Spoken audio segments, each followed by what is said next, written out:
Hello, good day. So, ngayon po is papakita natin kung paano natin i-set up itong ating bagong lending web app system na. So, ganito lang po siya. No? So, may marireceive kayong email sa amin. So, copy po natin yan. No? Copy natin yan and then open tayo ng bagong browser and i-paste po natin dyan. Enter lang po natin.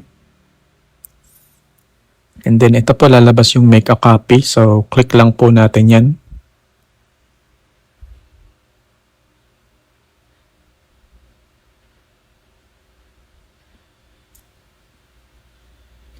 And then ito po yung lalabas no, yung Google Sheets. No? So wag po sila magtaka kung bakit Google Sheets po yan. No?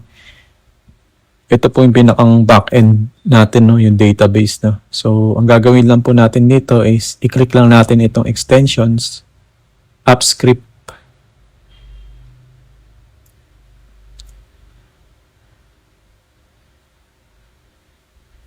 Yan po, no? Tapos, click lang natin yung OK. Then, click lang natin itong deploy, new deployment. Then, click natin yung web app. Dapat naka-check yan. Set natin to anyone. Tapos, click deploy. Then, authorize lang po natin to. No? Lalabas na authorization dito para ma-access natin yung web app. So, click natin yung authorize. Click advance. Click go to untitled project.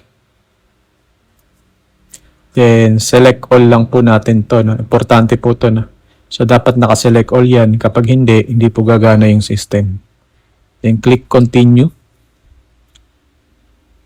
And lalabas na po yung web app URL natin. No? So, ito po yung gagamitin natin permanent no?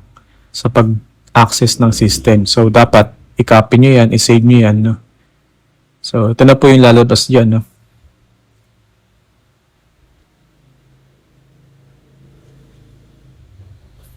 So, ito po siya, no? So, yun po, no? Kailangan nating kapag wala pa kayong account, create lang kayo ng account dito, no? And then, may instruction naman siya, no? So, full name lang, address, then password, then create account lang, then hintayin nyo lang po, no? And then, kapag nakabayad na kayo, i-activate na po natin yan, no? So, ngayon, papakita ko lang yung sample, no? So, kung paano ba siya gumagana. So, pakita natin.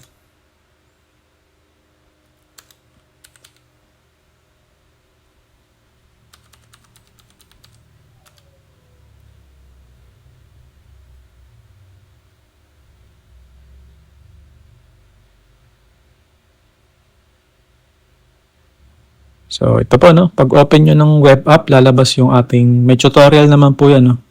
So, ito siya, no? May step-by-step tutorial siya hanggang 10. So, welcome to your lending workspace, no? So, ito yung ating navigation. Sabi dyan. Ito yung ating stat card, no? Then, borrowers. Start with borrower, no? So, mag-add tayo ng borrower, syempre, no? Then, pwede nating i-filter yung mga active loans. So, pag click mo yan, may due today and overdue. Loan portfolio, no? So, nandito lahat ng details nila. Capital, no? So, bago tayo mag-create ng loan, dapat nag-add muna tayo ng capital. Then, expense, no? Pwede rin tayo mag-add ng expense and settings. Then, all done, no? So, ganito po ang umpisa, no? So, set up muna natin tong settings. Lagay natin dyan yung business name natin, logo, address, and processing fee, no? So, meron na po itong processing fee. So, kada maglo-loan, automatic siyang dinededuct. And penalty type, no? May tatlong penalty tayo, no? Kung hindi kayo nagpe-penalty, so no lang.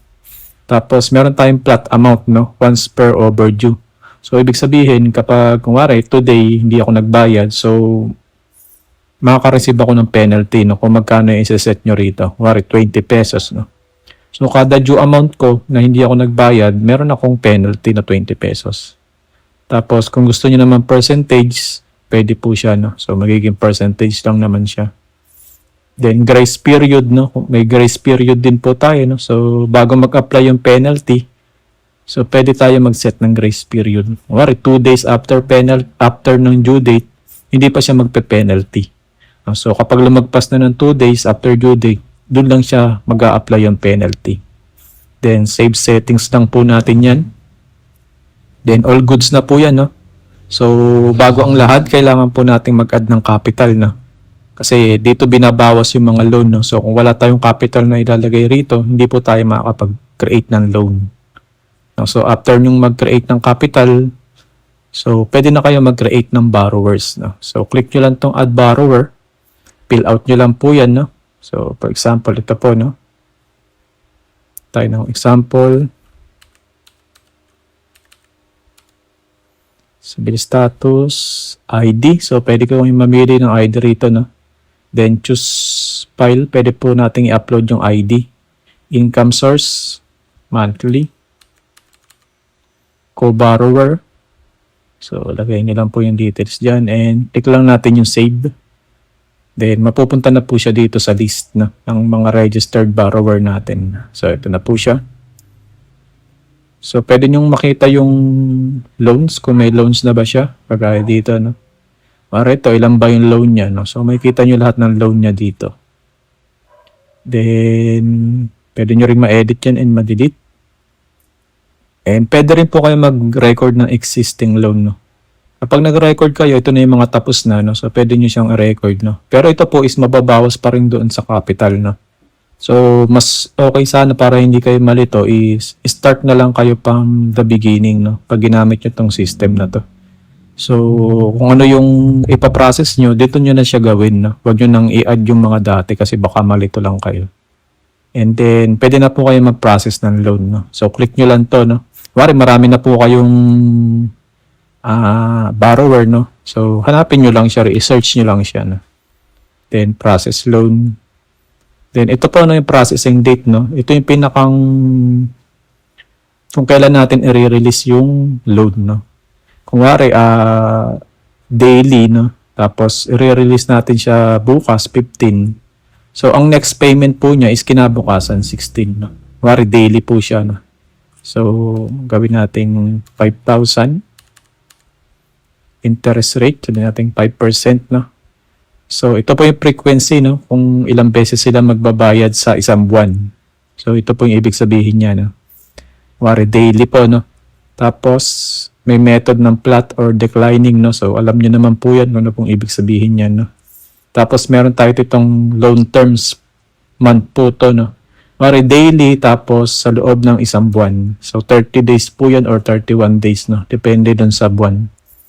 Then, lalabas po yung sinet natin na processing fee. Then, estimated daily, no? So, nakakompute na po agad yan na principal, 5,300 processing net release, no? So, binabawas na po natin yung processing fee and total interest. May kita na po agad natin dyan. So, click save loan lang natin. And magkikreate na po siya ng loan, no? So, mapupunta siya sa active loan, no? Punta po tayo dito sa active loan and then, ito na po siya. So, pag renew schedule natin yan, so ito po yung schedule niya. So, ang next payment niya is 16, no? Kasi nga naka-daily tayo. So, close lang po natin yan. So, dito po pwede po tayong mag-generate, no? Click natin itong generate. And automatic pong lalabas dito yung kanyang schedule na pwede nyong ibigay sa kanya. So, after niya mag-loan, no? So, bigay niyo po ito sa kanya para may kopya po siya ng schedule ng payment niya. So, yan po na may penalty din po dito, no? Kung hindi siya nagbayad, automatic po siya dyan lalabas. And then, meron po tayo ditong overdue monitoring. So, dito po, dito natin makikita yung mga overdue ng client natin, no? So, pwede po tayong mag-generate ng collection list, no? So, pag nag-generate po tayo, so, ilalagay po niya sa isang PDF lahat ng overdue sa araw na to, no?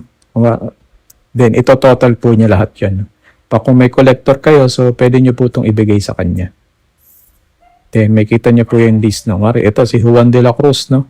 Meron siyang due today na 193 and past due na 213. So, pagsasamahin po niya yan and ito yung dapat i-collect ng collector natin sa kanya.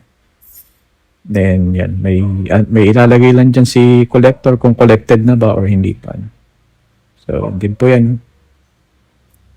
Ito po is per loan nila, no? Yan po. May total din po yan kung magkano yung i-collect nila lahat. So, balik po tayo dun sa lending. And kung wari po is nagbayad na sila, no? So, pwede nyo po ditong i-process yung payment. May option kayo kung yung total past due lang or yung past due plus today or pwede rin today lang. So, pupunta naman kayo rito kung today lang. I-collect nyo yan. So, example natin is yung past due and today. Pag kinlik nyo yan, automatic pong mapupunta yung price dyan.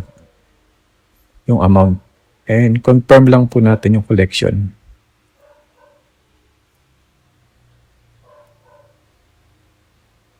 Yan pa, no? So, mamamark as paid na po siya, no? And mag-a-update na rin po siya dito. Mawawala na siya sa list. Ganun lang naman po mag-collect, no? So, dito rin po, no? So, pag nakikita nyo kapag may due today or overdue, no? So, nagpapals ng red po siya, no? Then, pwede nyo rin po siya ditong i-filter ng due today. So, lahat ng due today is lalabas and overdue. Pwede rin po kayong mag-collect dito, no? So, pag kinolect nyo yan, no? So, ganun lang din naman po yung lalabas, no? May option kayo for total past due plus today, no? Then, pag kinonfirm na natin po yan, mawawala na sila sa list.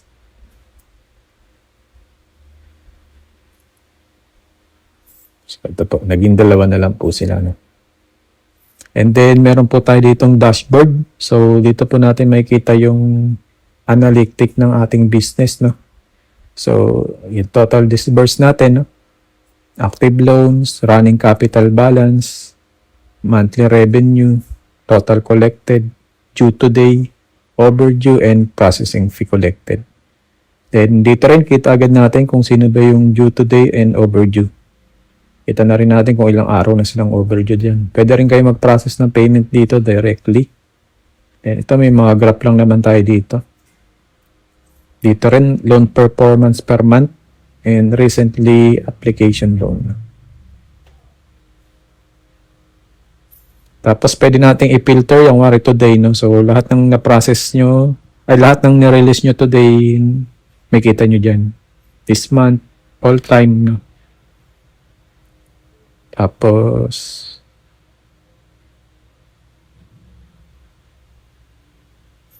sa expense, no? So, simple lang naman po siya. So, mag-a-add lang kayo ng expense. Pili lang kayo kung kailan yung expense nyo. Then, lagay nyo lang yung office supply, OR number, kung magkano. 500, no? So, description lang dyan. Then, click lang natin yung save. Ito pong expense, automatic din siyang nagbabawas sa capital natin. So, kada expense nyo rito, nababawas siya sa capital. So, ganun lang naman po gamitin yung system. Message lang po sila kapag may mga katanungan sa page, no? Pwede rin po kayong mag-click dito para makontak yung support. Yun lang po. Salamat!